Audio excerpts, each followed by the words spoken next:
Buonasera a tutti, bentornati nei nostri studi per l'approfondimento serale del lunedì. La puntata di oggi è dedicata alle elezioni amministrative, si sta avvicinando l'appuntamento del 26 di maggio, sono tanti i comuni del territorio che andranno al voto, tra questi c'è il comune di Rapallo dove la campagna elettorale in questi giorni sta entrando nel vivo.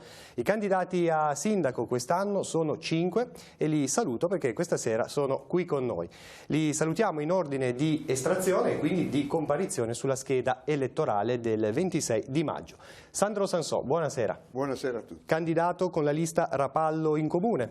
Poi Isabella De Benedetti, buonasera anche a lei. Buonasera a tutti. Per il Movimento 5 Stelle. Sindaco uscente Carlo Bagnasco, buonasera. Buonasera a voi. Le liste che la sostengono, Bagnasco Sindaco, Forza Italia, Lega Liguria, Combrigati per Rapallo e Viva Rapallo.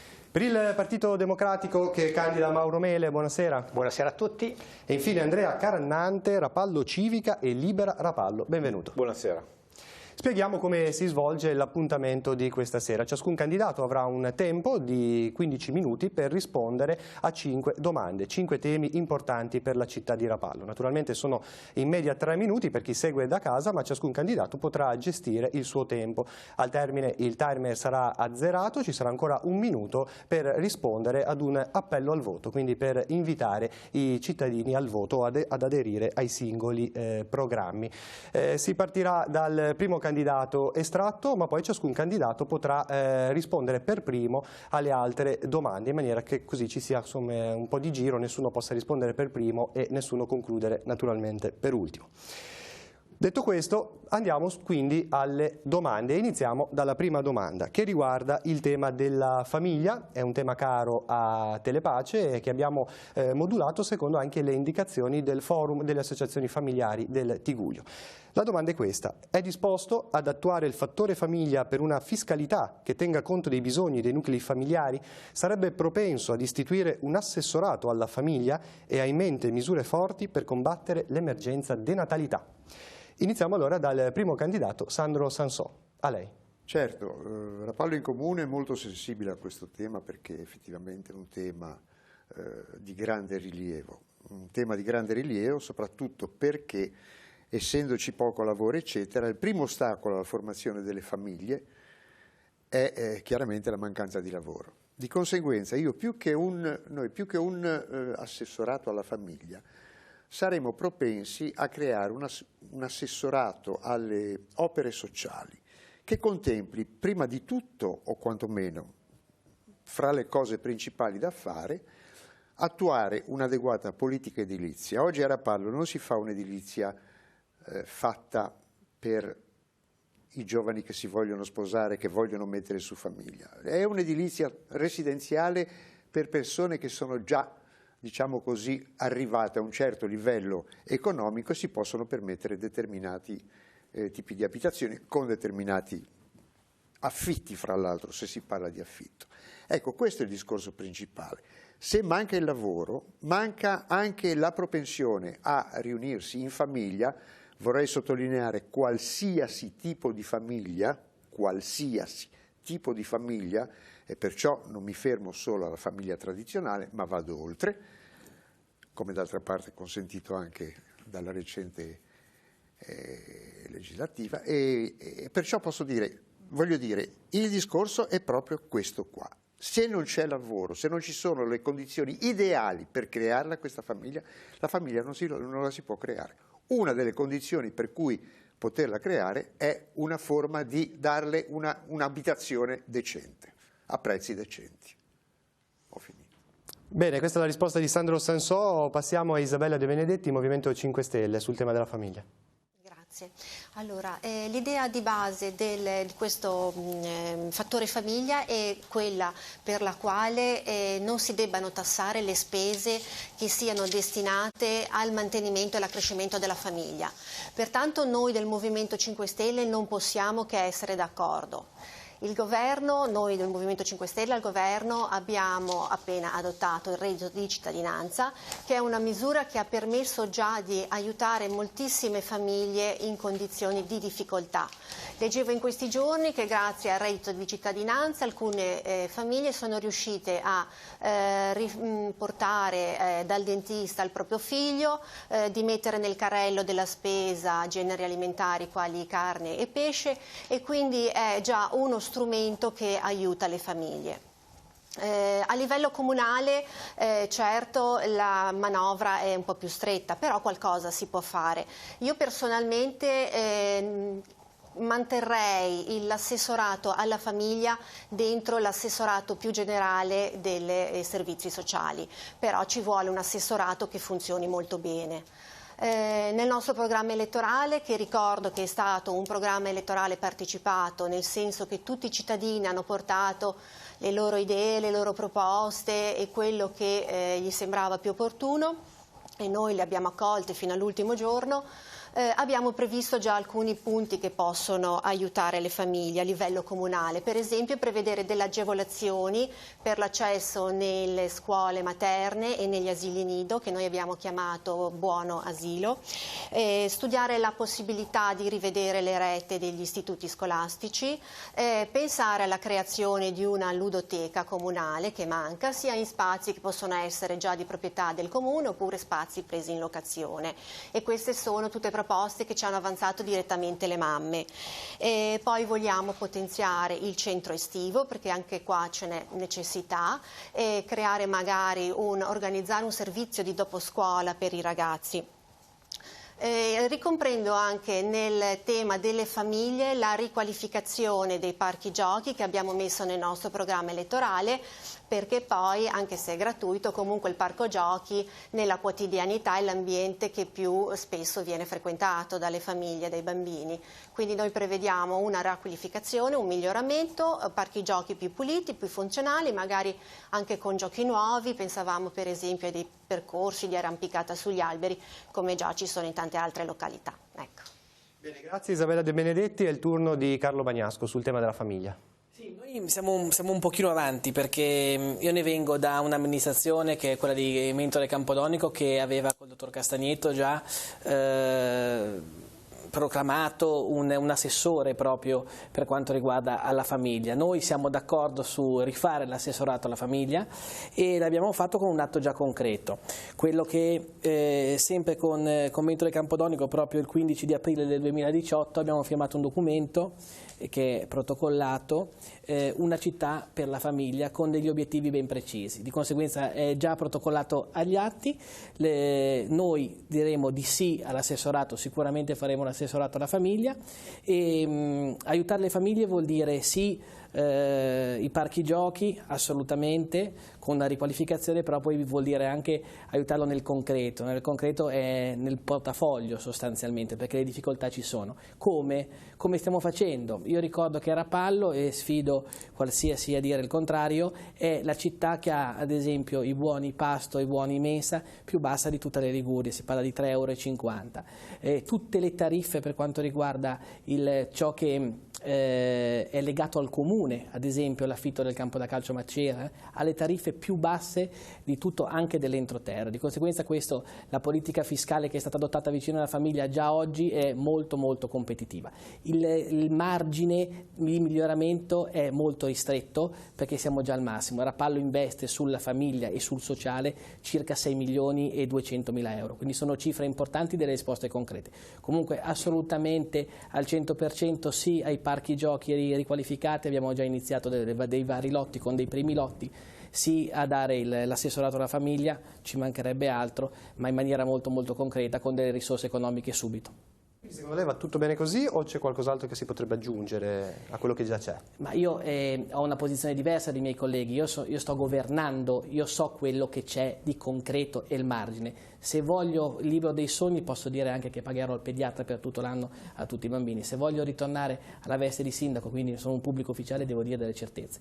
Oggi siamo ai massimi livelli di spesa, poi se a livello governativo ci saranno delle aperture, come abbiamo avuto l'apertura del patto di stabilità per altre cose, ci mancherebbe altro, ben venga, ma oggi dire che faremo tutto gratis per la famiglia sarebbe veramente un libro di sogni. Bene, grazie. Proseguiamo con sempre il tema della famiglia. Tocca a Mauro Mele del Partito Democratico. Grazie. Mi permetto di dire che anche noi, pur non avendo governato, sappiamo esattamente cosa fare, cosa non fare e soprattutto cosa è stato fatto di male. Anche noi il nostro programma è stato costruito in maniera condivisa, abbiamo cominciato addirittura a giugno a fare dei banchetti raccogliendo, somministrando un questionario alle persone e facendolo anche alle primarie che abbiamo fatto per scegliere il candidato sindaco. Altra cosa che ci contraddistingue, io sono qua non perché sono stato scelto da qualche segreteria di partito, ma sono stato scelto attraverso lo strumento delle primarie. In queste 500 schede che abbiamo raccolto in tutto questo tempo, parecchie delle domande o delle perplessità che i cittadini ci hanno dato erano proprio sul sociale. E devo dire che all'epoca qualcheduno rimpiangeva la nostra REI, che forse dal mio punto di vista è quella l'unica vera fonte di sostegno al reddito. Per rispondere a questa domanda e anche alle altre è una cosa abbastanza facile, abbiamo tutto scritto sul programma, non ci dobbiamo inventare nulla. Per quanto riguarda il sociale, vi invito, ma siete sicuri di andarlo a vedere, che ci vuole lavoro in una frase isolata e scritta in neretto, perché anche noi pensiamo che è solo con il lavoro che si riesce a partire più che con gli aiuti a pioggia. Giova ricordare in questo senso che un aiuto alla famiglia concreto sono le borse di studio che avevamo immaginato il mandato scorso proprio a chi non si poteva permettere certi studi. Quando si parla di famiglia e di difficoltà ad andare avanti, quasi sempre il costo maggiore è andare a scuola, questo a tutti i livelli, quindi pensiamo che una borsa di studio comunale possa essere utile allo scopo. Chi c'era, forse il sindaco se lo ricorda, era stato addirittura fatto una sorta di colletta in quel momento, poi il progetto ahimè è andato esaurito non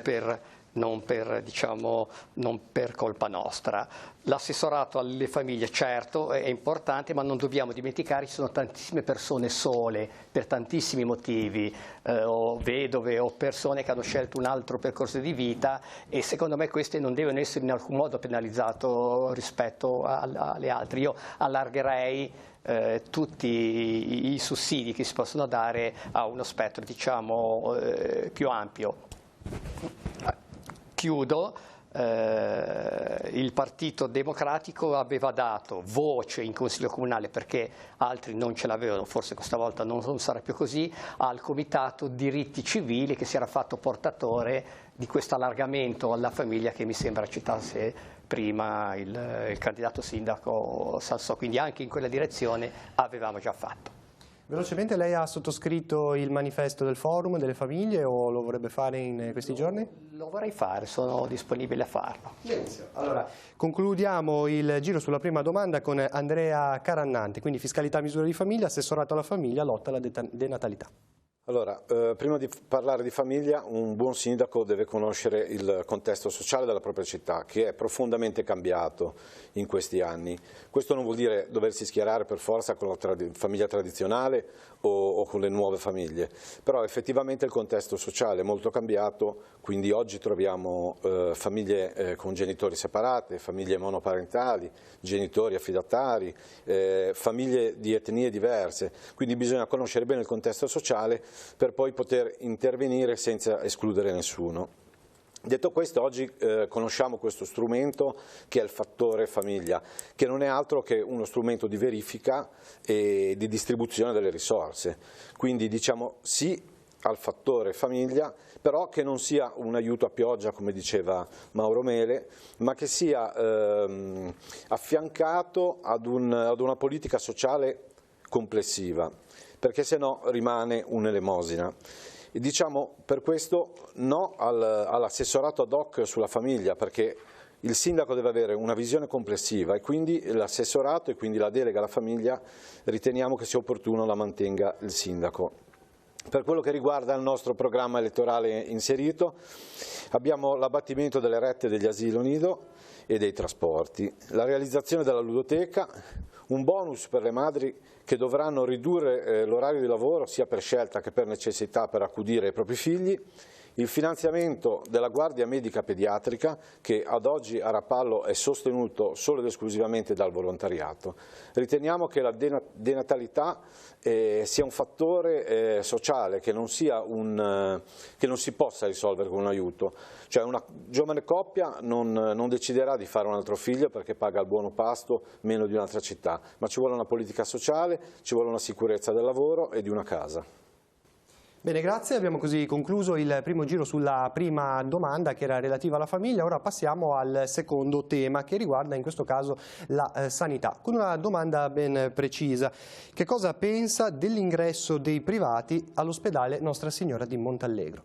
In questo caso inizia il candidato a sindaco Isabella De Benedetti per il Movimento 5 Stelle. A lei. Grazie. L'ingresso dei privati secondo noi sarebbe proprio la certificazione del fallimento della politica. Al governo il Movimento sta lavorando duramente per riuscire a rimediare ai grandi errori che sono stati fatti nel passato in ambito sanitario. Stiamo sbloccando per esempio le assunzioni di infermieri e di medici, stiamo cercando di abbattere le liste di attesa. Per quanto riguarda il caso di Rapallo, il Movimento 5 Stelle è l'unica forza politica che è sempre stata contraria alla privatizzazione dell'ospedale.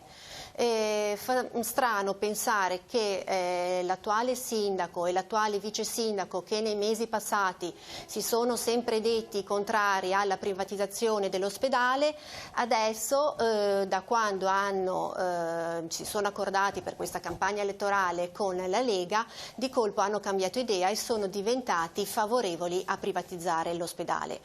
Non dimentichiamo inoltre che il nostro ospedale di Rapallo esiste ed è stato costruito anche grazie a molti lasciti dei cittadini di Rapallo, e quindi mi fa strano che la Lega, che ha come slogan elettorale prima i rappallini, non tenga proprio conto che gli stessi rappallini hanno voluto fortemente l'ospedale pubblico a Rapallo. Quindi siete contrari, però come pensate poi di approcciarvi con ASL e Regione su questi temi di sanità? Senz'altro vanno implementati i servizi. A livello regionale il nostro consigliere regionale già da tempo chiede il potenziamento del primo soccorso, che gli è stato promesso e poi non è stato mai portato avanti. Bene, proseguiamo allora con Carlo Bagnasco. Ma è un tema molto complesso, un tema molto sentito e è un tema che innanzitutto non compete al sindaco della città di Rapallo. E già, non è da poco, ci stiamo andando un pochino oltre, ci stiamo sbilanciando un pochino oltre, perché ricordiamoci che poi l'interlocutore e le competenze sono regionali, no? Quindi noi faremo, calma, diciamo cosa si può fare. Io dico una cosa, che non è il discorso privatizzazione, convenzione o non convenzione, io dico una cosa, è una struttura delle migliori strutture che abbiamo, la riteniamo un'eccellenza. Io oggi ho un cittadino di Rapallo che se si rompe un dito deve fare una coda e deve aspettare ore a lavagna per ovvi motivi. Io ritengo che questo non sia un servizio, anzi sia un disservizio. Io ritengo che dei passi in avanti li abbiamo fatti grazie al vice sindaco e grazie alla Regione Liguria già oggi, perché abbiamo implementato i servizi nel nostro mandato. Ripeto, non è neanche tanto merito nostro quanto merito della Regione in tutti i sensi, e quindi noi siamo per un potenziamento del nostro ospedale, assolutamente, costi quel che costi. Se si riesce col pubblico, benissimo. Bisogna fare tornare i conti. Mi risulta che la Regione Liguria, e non solo la Regione Liguria, ma a livello nazionale ci siano delle strette veramente violente e veramente pesanti. Io dico un'altra cosa, tutti amano il pubblico, poi si fanno operare in Lombardia dall'Humanitas e dalle convenzionate, quindi io ritengo anche che questo sia opportuno tenerlo sul nostro territorio e fare in modo che gli interventi vengano fatti a Rapallo e non all'Humanitas e non a Rozzano o altri ospedali naturalmente che vengono sovrappopolati dai nostri cittadini che scappano naturalmente e vanno a fare gli interventi lì. Quindi io non è che entro nel merito pubblico o privato, io voglio che funzioni, punto, come le altre cose. Se è pubblico sono ben contento, se è convenzionato sono altrettanto contento, quindi in un senso, però non è competenza del sindaco, ricordiamocelo. Bene, grazie. Su questo argomento ci spostiamo con Mauro Mele, Partito Democratico. Qui bisogna assolutamente però che scendiamo sui termini, se no corriamo il rischio di parlare delle ore sul nulla privato. Io penso che nessuno abbia mai pensato di affittare, uso questo termine, un'ala dell'ospedale a dei privati per farci una clinica privata, mentre invece molto spesso parlando, e questo è il messaggio che non è assolutamente vero, un reparto in convenzione sarà sempre pubblico e sarà sempre gratuito, su questo non ci piove. Ora, ragioniamo, se il privato in convenzione tassativo, se no non se ne parla neanche, porta qualche eccellenza, porta un reparto che non c'è, arricchisce l'ospedale con delle strutture che non ci sono, se ne può parlare. Ma bisogna vedere cosa porta, ma fare una battaglia adesso di bandiera su ospedale privato, sì, no, senza andare a specificare nulla, è una follia e i nostri elettori, i cittadini di Rapallo non si meritano di fare demagogia anche su questa cosa qua. Ricordo che il Partito Democratico, nella mia persona, ha portato in Consiglio Comunale, ha fatto diversi consigli straordinari specifici sull'ospedale, dove alla fine, bene o male, si è riusciti sempre comunque a concordare un ordine del giorno congiunto, approvato all'unanimità, e quindi questo è segno che le cose che abbiamo detto tutti insieme erano corrette. Ma noi ci siamo sempre battuti, per esempio, per quello, dico cose che sono scritte sul programma, non mi invento nulla, ad esempio per la dialisi, per l'estensione dell'orario di radiologia sulle 24 ore e sui codici verdi, ma questo l'abbiamo fatto sia prima, quando c'era il nostro assessore Montaldo, sia dopo che c'è la stessa cosa. Non si può dire. Io ricordo un consiglio comunale burrascoso dove c'era qualche consigliere comunale non qui presente che a momenti si tira una scarpa e la tira all'assessore Montaldo per dialisi o il pronto intervento, salvo poi, una volta cambiato colore politico in regione, dimenticarsi tutto ciò. Io penso che la sanità non debba avere un colore, se una cosa è giusta quando governa il centro-sinistra, lo deve essere altrettanto quando governa il centro-destra, e ovviamente al contrario. Bene, grazie Mele, tanto state vedendo da casa anche le domande, vediamo cosa ne pensa Andrea Carannanti. Allora, innanzitutto la premessa mi sembra che sia chiara per tutti. Il sistema sanitario italiano resta un'eccellenza al mondo, e questo lo dobbiamo grazie alle nostre scuole, all'università, alla professionalità di medici, infermieri e tutto il personale sociosanitario. Detto questo, grazie all'influenza della politica che continua a tagliare soldi pubblici e girarli nelle tasche dei privati, la sanità sta crollando in maniera indecorosa. L'ingresso dei privati nell'ospedale di Rapallo sarebbe un'ulteriore mazzata, un ulteriore passo verso lo smembramento della sanità pubblica, che è un elemento fondamentale della democrazia. Rispondendo ai miei colleghi, a Mauro Mele che dice il privato in convenzione, ma il privato in convenzione viene sempre pagato con soldi pubblici, quindi vuol dire che c'è un'organizzazione politica e sociale che non è in grado di organizzare un ospedale, perché se dobbiamo pagare il privato che fa dei profitti, non vedo perché non riusciamo a pagare il pubblico. E per quello che dicevano invece anche gli altri, se il problema riguarda la politica nazionale, i loro partiti di riferimento governano questo Paese, governano le regioni, quindi si facciano carico di questo grido d'allarme dell'ospedale di Rapallo. Bene, grazie. Chiudiamo questa volta il giro sulla domanda di sanità con Sandro Sansò, a lei.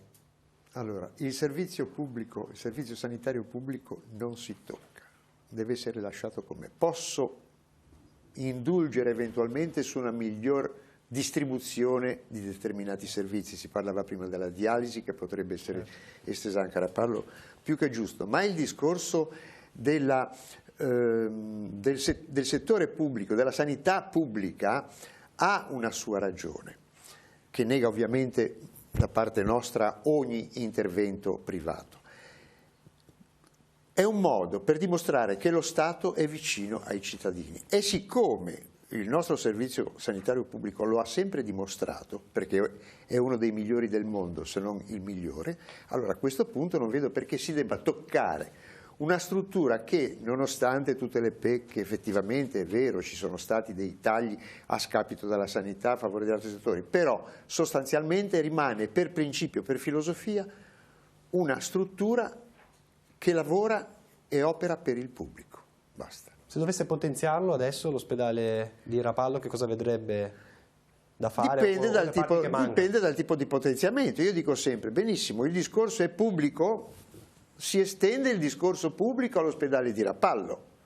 Ecco, io proprio l'intervento privato non lo vedo. Fra l'altro voglio fare una piccola aggiunta. L'intervento privato lo si vede oggi con il proliferare, anche e soprattutto a Rapallo, di una serie enorme di aziende sanitarie che operano nel settore odontoiatrico, nel settore dell'anzianità, eccetera, che sono e che comunque si fanno chiaramente pagare, però il discorso poi alla fine è che queste strutture private non sono mai da un punto di vista qualitativo all'altezza del servizio pubblico. Bene, grazie. Siamo così giunti alla terza domanda che abbiamo formulato relativo al tema delle infrastrutture, anche partendo dall'esperienza della mareggiata dello scorso anno. Allora, la domanda è questa: che idea ha per migliorare il golfo di Rapallo e il suo fronte mare? E poi i ritardi ai lavori sul San Francesco sono serviti per pensare a una modulazione differente per i prossimi interventi. Ad iniziare questa volta il giro delle risposte è Carlo Bagnasco. A lei. Ma per quanto riguarda il nostro fronte mare, le idee sono molto chiare, nel senso, noi abbiamo già iniziato per quanto riguarda la riqualificazione del fronte mare con un impianto completamente rivisto per quanto riguarda l'illuminazione, i lavori hanno già iniziato, è stato già rifatto il rosso. Per quanto riguarda la balneabilità si sta lavorando insieme alla Regione Liguria per quanto riguarda una bonifica del fondale che verrà fatta naturalmente nella stagione che verso ottobre, verso novembre, non in questa stagione. In questa stagione noi inizieremo già adesso con un livellamento, di conseguenza con una pulizia un pochino meno aggressiva, però nell'immediato, e il golfo ritornerà naturalmente ad avere la balneabilità, ma lo è già balneabile, ma la qualità dell'acqua migliorerà molto, anche perché ricordiamoci che il prossimo anno si inaugurerà il depuratore e il depuratore naturalmente darà delle risposte positive. Già oggi abbiamo fatto numerose sanzioni per quanto riguarda i controlli degli scarichi che non erano perfettamente a norma di legge e di conseguenza le analisi sono molto buone. Per quanto riguarda il San Francesco, per noi è l'opera più importante di tutti, è l'opera che tutti volevano, è un'opera che la nostra città aspettava da circa 30 anni, complessissima, è una messa in sicurezza dove il progetto l'ha fatto Roma, perché non l'ha fatto il comune di Rapallo, di conseguenza viene, per quanto riguarda la messa in sicurezza, fatto dal Ministero. Il Ministero aveva detto che doveva essere un progetto fatto così, con 26 metri di campata unica, non a doppia campata come sembrava all'inizio, e di conseguenza siamo in fase di realizzazione. Sapete benissimo, tutti i giorni quando si accende il telegiornale si vedono le difficoltà che hanno in tutta Italia, sblocca cantieri, ci sono anche dei provvedimenti che stanno tentando di prendere il governo che si chiamerà lo sblocca cantieri, perché c'è un motivo, perché mezza Italia è bloccata. Noi a Rapallo abbiamo 42 cantieri aperti che con enormi difficoltà a breve li andremo a chiudere, e di conseguenza in questo importante cantiere abbiamo avuto anche un altro fattore. Oltre alle difficoltà del cantiere tradizionale abbiamo avuto una piccola parentesi che è stata la mareggiata di Rapallo, che anche questa le confido che non è stato semplice da gestire. Avevamo detto che a Pasqua Rapallo sarebbe ritornata a posto, Rapallo è a posto all'85%. Per i prossimi interventi anche la questione di viabilità, naturalmente questo causa un po' di disagi, pensate a qualcosa di differente per arginare eventuali caos o emergenze come è stata la mareggiata? Ma la viabilità verrà riaperta, la strada, quindi fra 15-20 giorni verrà riaperta, c'è la fase di collaudo, verrà riaperta, quindi il lungomare sarà realizzato. Poi ci sarà il secondo lotto. Il secondo lotto lo inizieremo un pochino più avanti, dopo l'estate, per ridare un pochino di normalità. Magari si potrà lavorare anche con delle idee diverse per velocizzare il tipo di cantiere. Ripeto che è un cantiere necessario perché anche questo votato all'unanimità con tutto il Consiglio Comunale, lo volevano tutti, che era la sicurezza della città. Noi abbiamo messo la sicurezza della città dal punto di vista sia statico che idraulico davanti a tutto. Grazie. Golfo e fronte mare e lavori a San Francesco, prosegue Mauro Mele. Grazie. Per quanto riguarda il fronte mare, io direi che anziché mettersi a inventare l'acqua calda da tuttologi, come spesso molti cittadini fanno, basterebbe attingere al concorso internazionale di idee fatto sul fronte mare nel 2005, dove i principali studi di architettura del mondo, circa una quarantina, sono poi arrivati a presentare dei progetti, hanno delineato una Rapallo veramente stupenda. In molti di questi c'era il in molti, voglio dire, non in uno, ma in molti di questi c'era l'attuale chiosco della musica immaginato come una piazza d'ingresso alla città con un lunghissimo pontile che arrivava al largo, quindi bastava.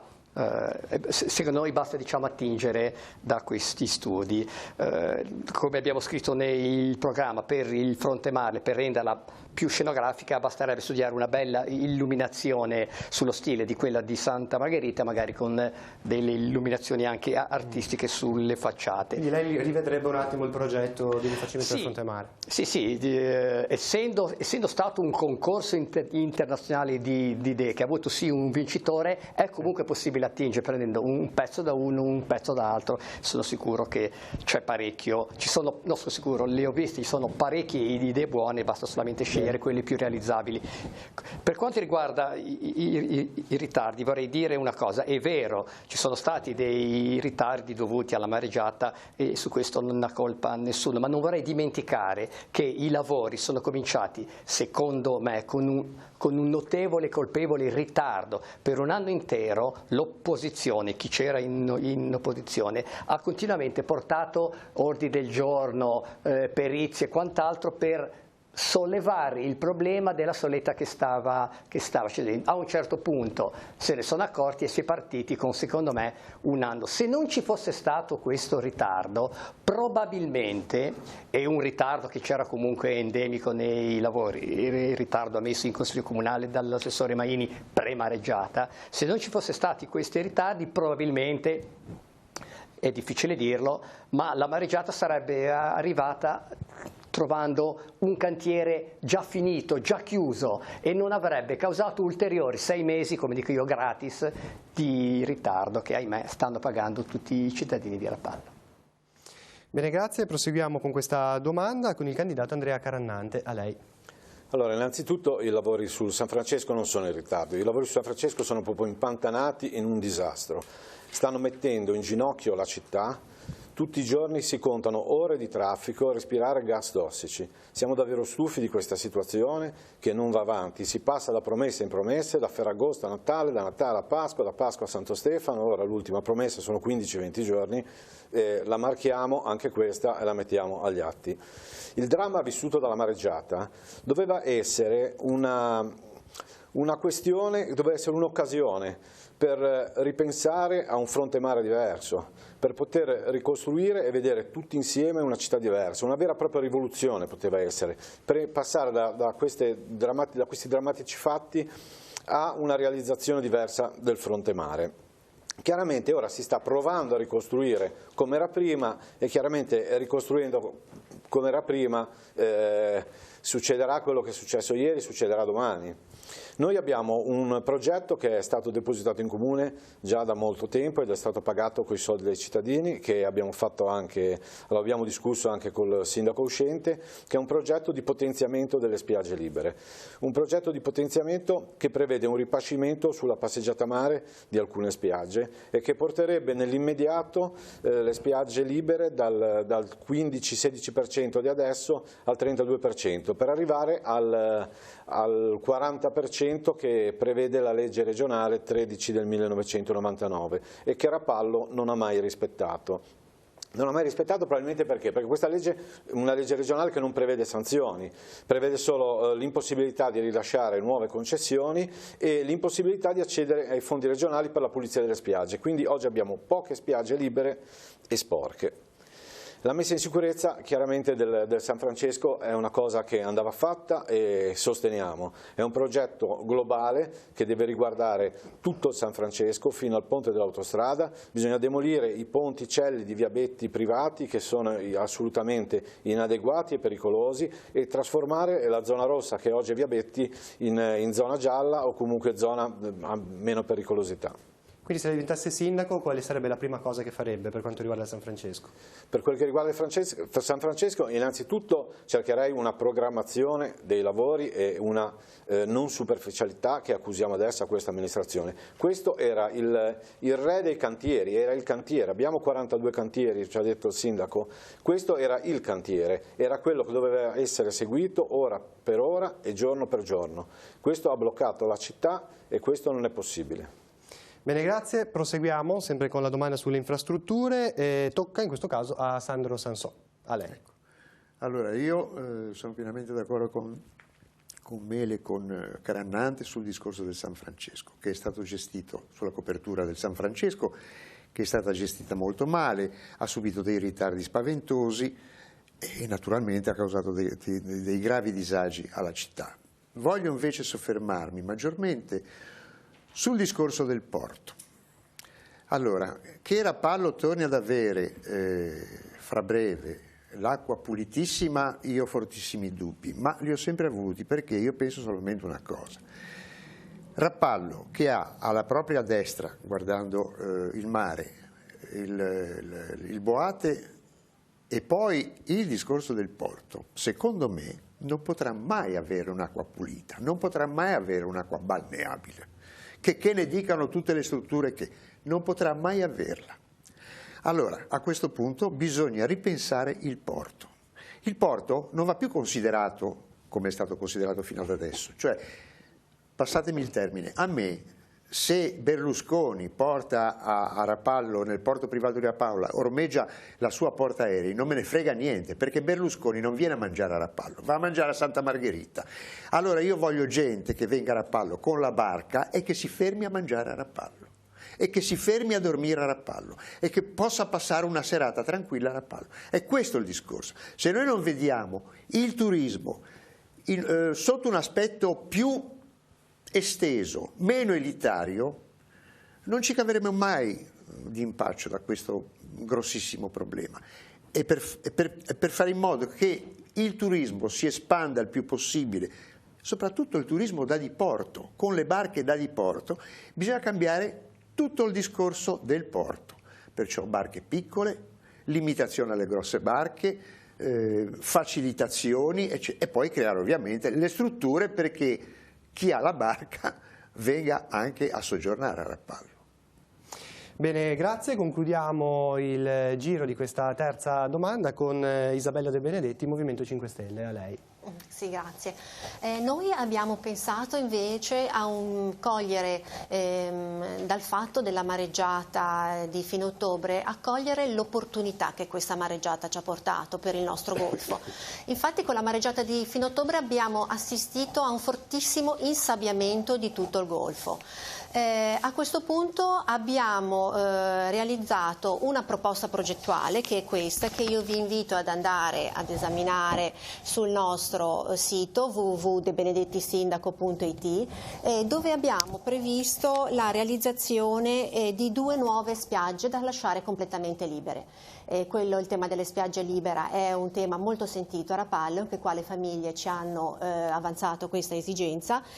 Noi prevediamo di realizzare quindi 2 nuove spiagge libere, una sottostante la passeggiata mare, quindi in continuazione all'attuale spiaggia dei Bagni Lido e dei Cavallini, che prosegua fino alla foce del fiume, e un'altra a levante del castello, quindi a potenziamento della spiaggia del castello fino al molo dei Bagni Molo. Queste nuove spiagge libere dovranno assolutamente essere essere accessibili a tutti, visto che lo spazio sarà molto ampio, si potrà prevedere una zona accessibile ai nostri amici a quattro zampe e queste spiagge saranno presidiate da dei servizi di salvamento gratuiti offerti dal comune, quindi avremo il bagnino.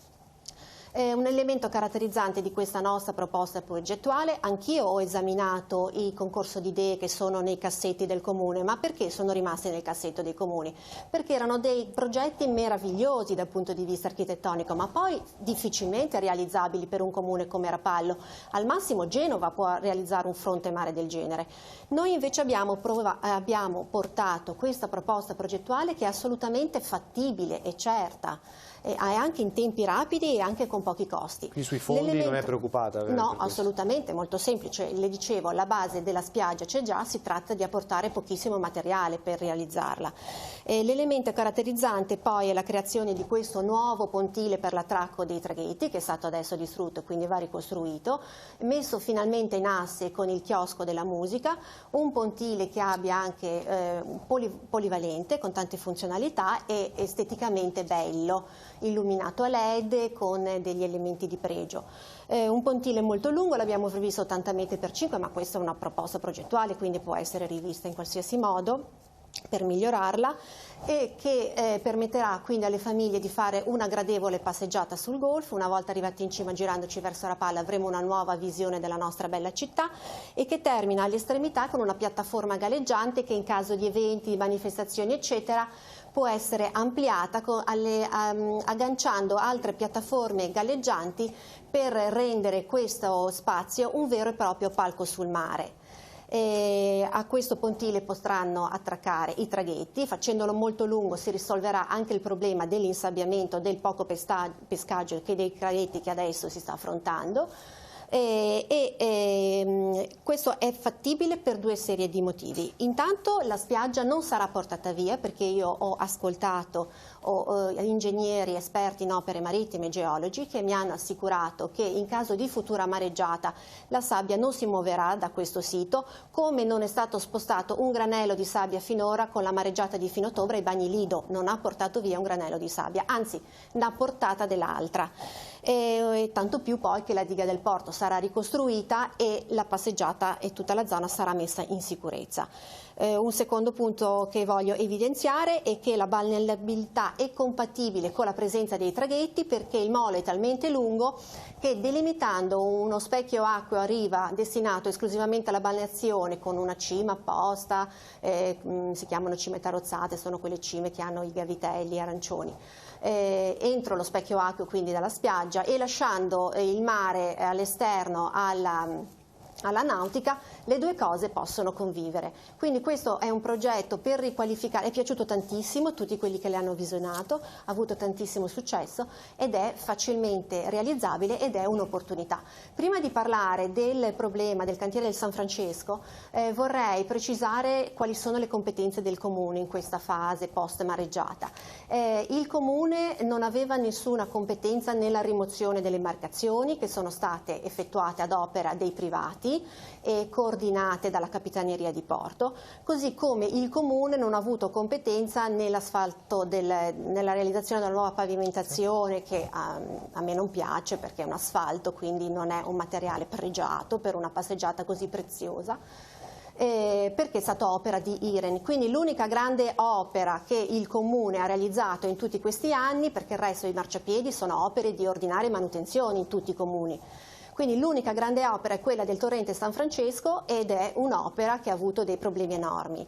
I ritardi, perché l'opera doveva essere conclusa già in estate del 2018, questi ritardi hanno creato grandissimi danni alla città, paralizzando il traffico, carenza di parcheggi e mettendo gli esercizi commerciali in forte difficoltà. Bene, grazie. Siamo al giro di boa della trasmissione, siamo arrivati alla quarta e penultima domanda, sempre con i nostri candidati a sindaco del Comune di Rapallo. Allora, su questa domanda ci concentriamo su una delle emergenze della città, quello del traffico. Allora, la domanda è questa: come pensa di intervenire per migliorare il traffico cittadino e la conseguente vivibilità di alcune aree di Rapallo, anche alla luce delle indicazioni del PUC e all'idea recentemente emersa di un tunnel per Portofino? Questa volta ad iniziare con le risposte Mauro Mele, a lei. Sì, grazie. In questi questionari che abbiamo dato in città, il problema principale che hanno tutti evidenziato i cittadini è proprio quello della viabilità congestionata. La causa va ricercata in una crescita più che pessima, c'è stati negli anni 60 che hanno portato a quella che ormai è detta la rappalizzazione.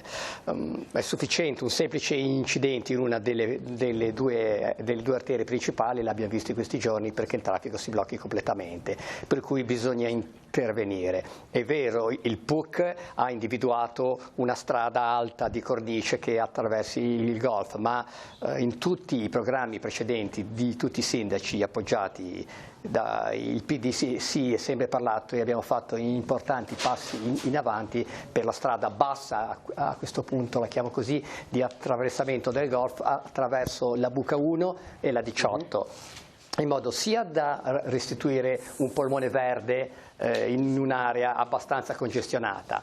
È chiaro che questa strada da sola non serve, occorre comunque in ogni caso alzare entrambi i sottopassi, entrambi e non solo uno.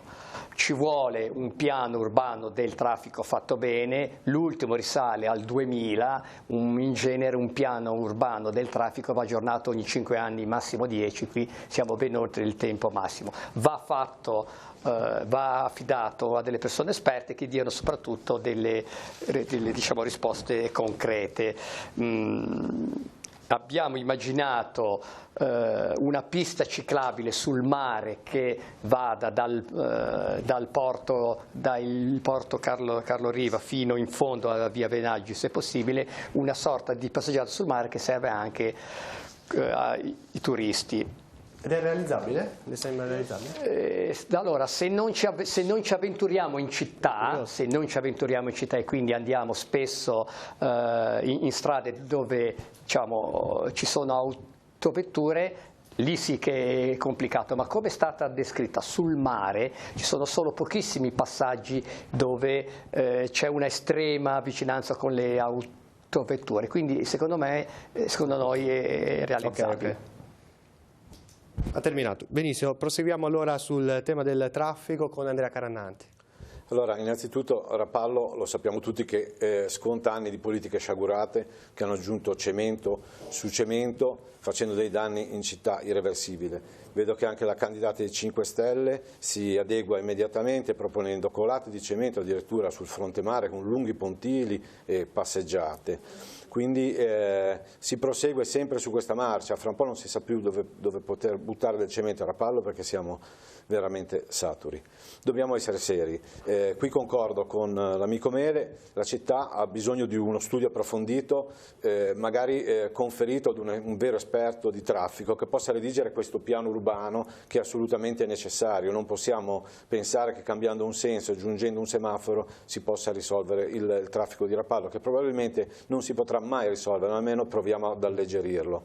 Quindi sì all'abbassamento dei sottopassi, che fra l'altro è un'opera promessa dall'attuale amministrazione non eseguita. Poi dobbiamo lavorare, come si dice in tutte le campagne elettorali, all'area del Poggiolino, per uno scalo merci, per una piazzola di interscambio, per un capolinea dei bus, cioè bisogna studiarci e per far questo bisognerebbe mettersi tutti insieme con degli esperti, eccetera.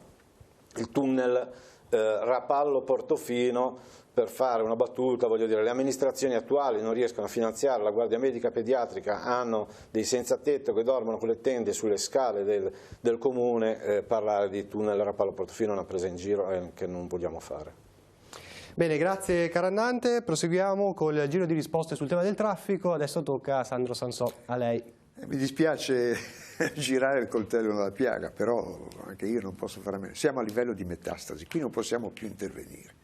Cioè o si muore o Rapallo viene capovolta come un calzino. Bisogna ricorrere a dei provvedimenti talmente drastici che nemmeno io sarei in grado di suggerire. Il discorso è questo. Innanzitutto l'unica zona pianeggiante di Rapallo è il Poggiolino. Il Poggiolino deve essere comunque, dal Poggiolino dobbiamo ricavare una zona di posteggio come vogliamo, obbligatorio, a pagamento, gratuito, comunque una zona di posteggio enorme. E tutto quello che viene dall'autostrada deve convogliare lì. Tutto ciò che dall'autostrada viene convogliato lì, deve essere collegato con la città, anche lì qui ci vogliono degli interventi che probabilmente anche a livello proprio economico sono inattuabili, ma ci vuole una rete di mezzi elettrici che siano frequentissimi e che non siano inquinanti, perché poi il discorso spaventoso è questo: noi non ci rendiamo conto perché ci abitiamo, ma io che sono abbastanza sensibile a queste cose, molti altri insieme a me, quando passiamo, come è successo per il 1° maggio o per il 25 aprile, passiamo nell'incrocio fra Corso Matteotti e Via della Libertà, è come se io fumassi 50 sigarette in un'ora. Allora è questo quello che conta. Conta perché conta, oltre che per snellire il traffico, ma conta soprattutto in soldoni di salute. Allora io posso capire che un'amministrazione oggi sia tanto miope da pensare al massimo alla prossima generazione, non a quella a venire, però bisogna anche far mente locale sul discorso dell'avvenire più lontano, sui nostri nipoti, non più sui nostri figli. E questo è il problema principale. Però c'è poco da fare, finché noi riusciamo, abbiamo conciato Rapallo come è stata conciata fino agli anni 70-80, e non mi si venga a dire perché adesso è stato cancellato il termine rapalizzazione dallo Zanichelli, che la rapalizzazione non esista, perché se andiamo a ben vedere esiste anche adesso, dove c'è un proliferare di costruzioni, di cantieri di abitazioni per gente che è abbiente, e non ci sono invece, come dicevo prima, abitazioni diciamo così concepite per la formazione di una nuova famiglia, per esempio. Ecco. Quindi se è eletto sindaco, che cosa farebbe per prima cosa su questo aspetto?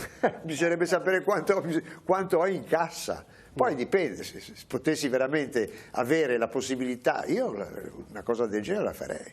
Io abolirei addirittura la circolazione in città.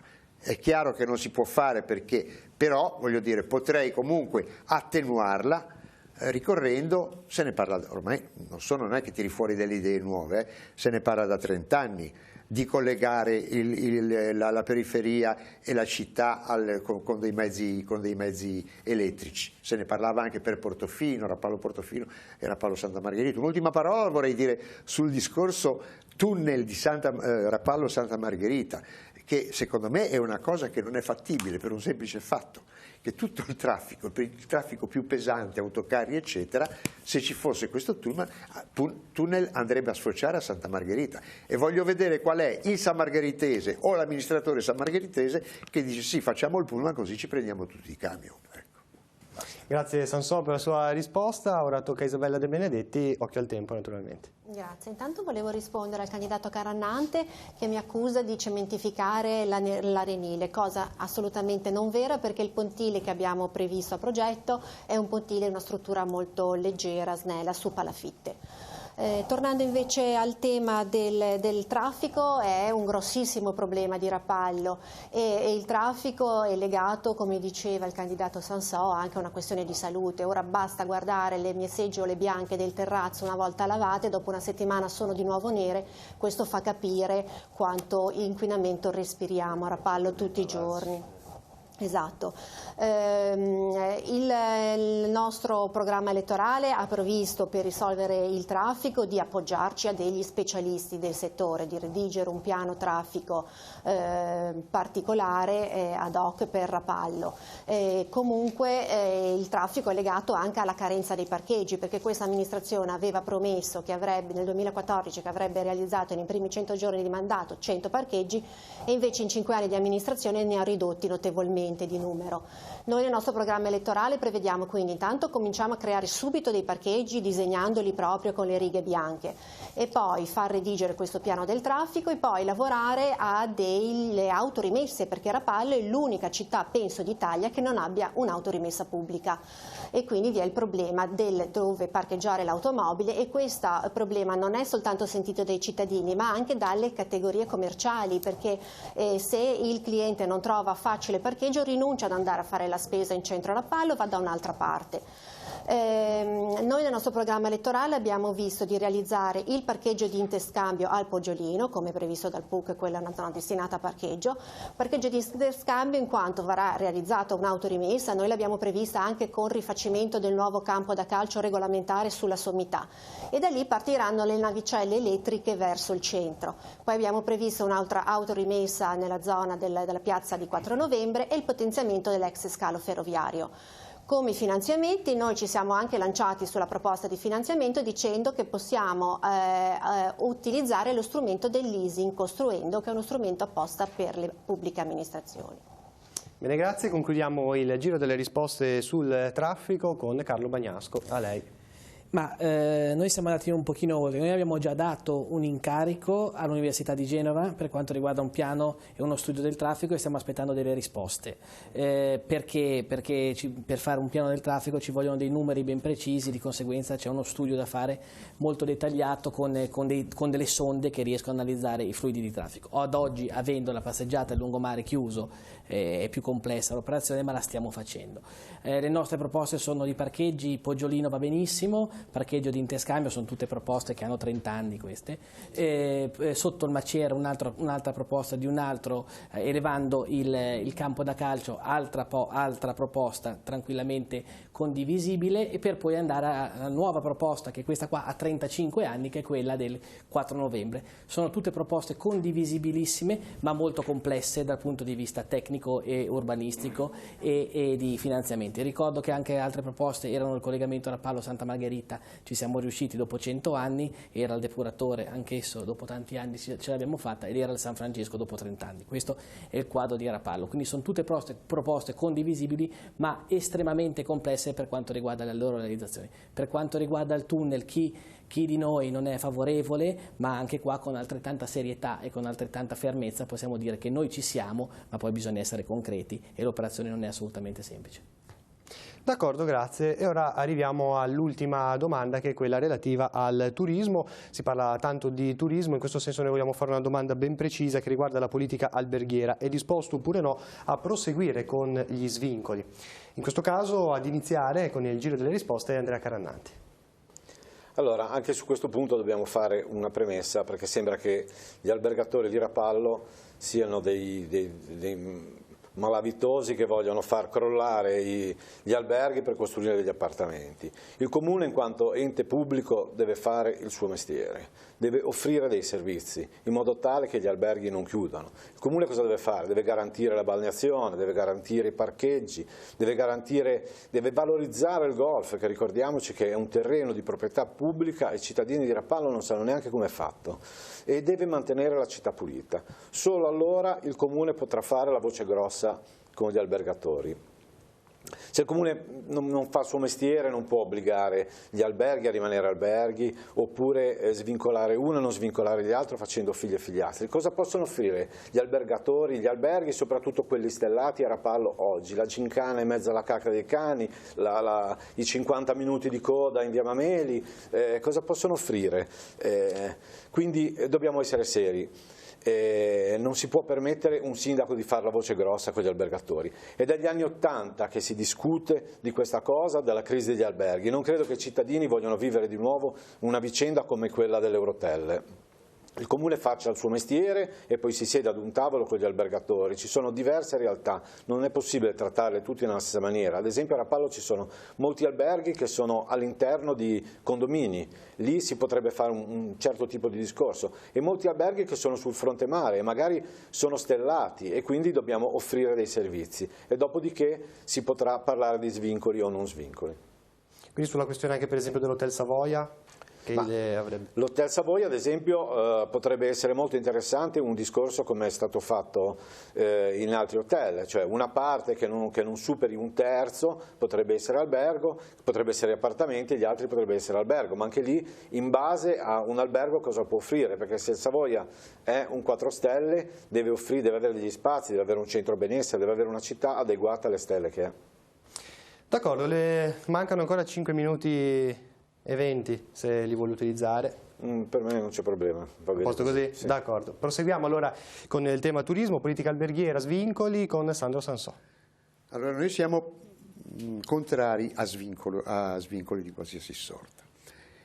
Il discorso però deve andare parallelo, anzi va in parallelo con il funzionamento dell'albergo, sia nella sua funzione voglio dire pregressa, no? L'albergo di grande prestigio eccetera, ma un albergo anche che sia in grado di fornire servizi anche, voglio dire, temporanei. Sto parlando per esempio delle sale congresso. A Rapallo non c'è un albergo che abbia una sala congresso, e questo è gravissimo oggi, perché i congressi fanno lavorare gli alberghi, magari nella stagione meno turistica. Naturalmente tutto questo va correlato con altre iniziative di cui solamente un comune si può far carico. E ritorno su quello che diceva Carannante, perciò maggior numero di posteggi, una città pulita e accogliente, e un discorso non di code per arrivare a Rapallo. Rapallo ha anche un handicap spaventoso, che è quella famosa strettoia spaventosa che c'è a Sant'Anna. Lì non credo che si possa ovviare, perché bisognerebbe radere al suolo le case che la formano, questa strettoia. Però bisogna tenere conto anche di certe conformazioni urbanistiche della città, che non dico che siano ostacoli insormontabili, però potrebbero essere in qualche modo aggirati. Non sono in grado di dare consigli su questo. Rimane comunque il fatto che il settore alberghiero di Rapallo può funzionare anche con un turismo nuovo, ma soprattutto se il comune di Rapallo, l'amministrazione comunale, va incontro alle esigenze degli albergatori. Ho finito. Poco più di 3 minuti, Sansoli vuole utilizzare? Va bene così. D'accordo, allora proseguiamo con l'altra risposta. In questo caso adesso tocca a Isabella De Benedetti, Movimento 5 Stelle. Sì, grazie. Noi pensiamo che non si possa obbligare degli operatori alberghieri a tenere in piedi degli alberghi fatiscenti per degli anni. Quindi il caso dello svincolo va esaminato caso per caso, singolo caso, però il principio di massima al quale bisogna tenersi è che deve essere garantita la libertà di imprenditoria dell'operatore alberghiero. Consideriamo che il turismo sta cambiando anche molto velocemente. A Rapallo gli alberghi, quelli da 1 alle 3 stelle, stanno subendo la concorrenza delle case vacanza, e quindi d'altro canto la Regione Liguria non ha fatto niente per poter aiutare questi alberghi a riqualificarsi, a ristrutturarsi, ad offrire un servizio competitivo. Grazie, 1 minuto e 45, se lo vuole utilizzare. No, la ringrazio. Grazie, allora andiamo avanti, proseguiamo con Carlo Bagnasco. Ma è un tema che mi è caro. Io l'avevo detto in campagna elettorale 4 anni fa, il problema noi l'abbiamo risolto perché abbiamo svincolato, per quanto riguarda i 3 alberghetti per i nostri cittadini, via Gramsci, un risultato che porterà all'amministrazione le clarisse completamente rifatte con un intervento pubblico importante e l'apertura di un nuovo albergo.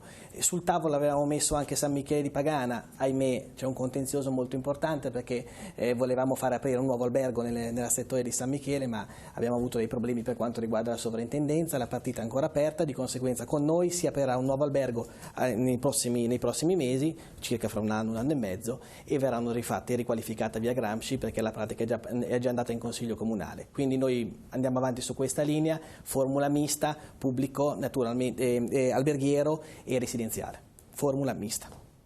Anche per lei poco più di 5 minuti, se li vuole utilizzare. Sì. Vuole usare? Sì. Allora proseguo. Io l'ultima domanda. Su questa domanda, no, sì. su tutte le domande. Se vuole aggiungere qualcosa, no, però in generale su questa. Certamente, su questa domanda è un tema molto importante, di conseguenza, come diceva giustamente il collega Carannante, bisogna fare delle valutazioni ben precise a settori. Il lungomare e le strutture che ad oggi sono efficienti dal punto di vista alberghiero non devono essere toccate. Strutture che sono fatiscenti, sono chiuse, non hanno più la sostenibilità economica da circa 30 anni, deve essere un tema che l'amministrazione ha. E l'amministrazione di Rapallo ce l'ha, quindi il prossimo obiettivo per noi, se dovessimo vincere le elezioni, se tutto dovesse andare bene, è il Savoia, con una risposta estremamente concreta. Questo deve essere collegato al rifacimento di Piazzale 4 novembre, perché anche lì ci vogliono poi dei servizi e dei collegamenti, e Rapallo ha bisogno di parcheggi e noi siamo qui per fare questo. Ricordiamoci che queste grandi opere che noi tutti abbiamo fortemente voluto, bisogna guardarsi negli occhi ed essere altrettanto seri, prevedono una fase di cantieri molto importanti, quindi opere come noi abbiamo proposto in questa sede hanno periodi di cantieri circa 4, 5, 6 anni, perché queste opere sono opere che sono molto molto complesse ed è per quello che fino ad oggi molte di queste opere non sono state portate avanti. Ricordo che i programmi sono tutti condivisibili, hanno tutti degli spunti molto importanti, ma sono programmi che vengono dal passato e non c'è nulla di nuovo. Bene, grazie. 4 minuti, a posto così però, poi facciamo l'appello al voto. Sì, però io volevo fare anche 2 precisazioni per quanto riguarda il San Francesco e anche un discorso di competenze. San Francesco per noi era una priorità e rimane una priorità, a breve verrà aperto il lungomare, non è di competenza comunale per quanto riguarda scegliere il nome della ditta perché ci sono delle leggi ben precise e noi naturalmente lungi da noi andare oltre, quindi è stato fatto tutto con la massima trasparenza, le difficoltà ci sono ma siamo qua per sorpassarle. Per quanto riguarda come verrà il progetto sarà molto molto migliorativo rispetto al passato, sia dal punto di vista appunto di sicurezza statica che dal punto di vista di sicurezza idraulica. Per quanto riguarda il fronte mare l'allungamento di tutta la parte, è un progetto che noi avevamo sul tavolo da tantissimi anni, che l'aveva fatta l'amministrazione nell'allora Costa e quindi vedo nulla di nuovo. C'è chi lo chiama rotonda sul mare come noi, c'è chi la chiama chiatta sul mare, ma il progetto lo stiamo realizzando perché questo pontile verrà finanziato con i soldi è già stato finanziato e l'intervento inizierà nel mese di settembre-ottobre, questo dei moli, e poi noi con la nostra amministrazione andremo a realizzare una rotonda sul mare che sarà in asse con il nostro chiosco, in Piazza del Chiosco. D'accordo, abbiamo finito a 2 minuti e 38, posto così adesso? Se lo vuole utilizzare vada a fondo, ci interrompiamo sempre. No, mi farà piacere utilizzarlo appunto per precisare 2 cose. E un conto, io farei un'altra proposta, mi auguro nel futuro, di fare una legge, una norma, però questo a livello nazionale, per tutti i candidati a livello politico, che è una norma che ci dà un range di quello che si può realizzare o no, perché non è neanche giusto essere non trasparenti, non onesti con i cittadini. Tantissime delle proposte che sono sui programmi sono irrealizzabili, completamente irrealizzabili, perché devono avere una copertura economica che in tante situazioni non c'è e devono avere delle autorizzazioni paesaggistiche che molte volte non arrivano. Di conseguenza sono dei libri di sogni che poi rimangono nei cassetti come nel passato. Noi puntiamo sulla concretezza, delle risposte concrete, 100 anni il collegamento Rapallo-Santa Margherita, il depuratore e il lungomare completamente rifatto e riqualificato. Grazie. Concluso? Sì. Ok, allora proseguiamo con l'ultima risposta. Mauro Mele, a disposizione poco più di 4 minuti. Noi abbiamo evitato di mettere nel nostro programma progetti faraonici che sapevamo benissimo essere irrealizzabili. Siamo stati molto concreti e attenti a quello che realmente si può fare. Abbiamo fatto un'indagine per quanto riguarda il tema degli alberghi. Negli alberghi abbiamo chiesto il profilo del turista medio e abbiamo visto, osservato, ci hanno detto che il turista medio è uno che sceglie Rapallo, tipicamente straniero, per la sua posizione baricentrica rispetto alle Cinque Terre da una parte e a Genova, all'Acquario e a Portofino dall'altra. Poi diciamo lo usa come base e poi se ne va. Noi invece vogliamo che, fatto questo giro, il turista si fermi ancora almeno un giorno per cominciare, ma se possibile di più. Per questo bisogna che Rapallo sia più attrattiva e più accogliente. Più attrattiva significa che abbia più manifestazioni di livello internazionale, più cose da vedere. Abbiamo fatto tutto un elenco, ma ora il tempo stringe, soprattutto però più accogliente, perché i turisti spesso chiedono cose che trovano assolutamente standard nei posti di provenienza, ma che qui non trovano un deposito bagagli alla stazione. Non è un'opera faraonica, è qualcosa che si può realizzare, ma i turisti lo chiedono. Un servizio di guide, ora non voglio arrivare ai casi delle città francesi dove ci sono delle guide turistiche comunali che ti portano per la città, ma almeno quella potrebbe essere l'idea. Dei servizi pubblici un po' più che decenti, e soprattutto, prima di poter venire qua, ormai siamo nell'era del web, un sito turistico esclusivamente dedicato al turismo. È inaccettabile che Rapallo, una città che voglia essere turistica, non ce l'abbia. Una città che vuole essere turistica, poi mi spiegate come fa a farlo senza alberghi? Ora, un conto è dare lo svincolo a una struttura fatiscente da anni che giaceva nel totale abbandono. Il Partito Democratico è assolutamente contrario agli svincoli, come sono stati portati sui comunali, abbiamo votato contro, di strutture efficienti e funzionanti. Secondo me non se ne parla neanche. Come può una città turistica essere senza alberghi? Fuori dal mondo. Per quanto riguarda i 3 alberghetti, siamo stati contrari alla percentuale, perché io la vedo da un altro punto di vista. Abbiamo aperto un albergo lì? Sì, ne abbiamo chiuso 2, perché i 3 edifici, la percentuale, come abbiamo proposto noi, poteva essere esattamente all'inverso, sì. 70% albergo e 30% a parte. Se non c'era la fattibilità economica, si poteva studiare qualcosa per poter dotare il Rapallo di nuovi alberghi, non di togliere quelli che aveva.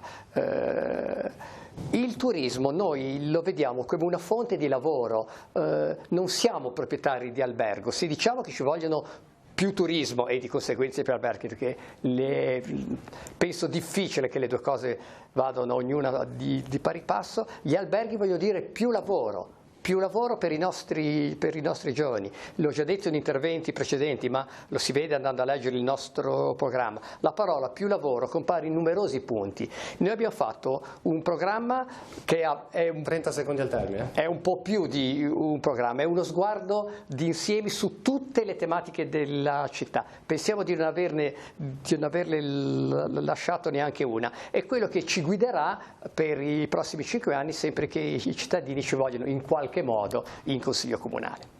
Bene, grazie anche a Mauro Mele. Abbiamo dunque chiuso il giro delle risposte sulle 5 domande che abbiamo rivolto ai nostri candidati. Abbiamo parlato di famiglia, di sanità, di infrastrutture, traffico e di turismo.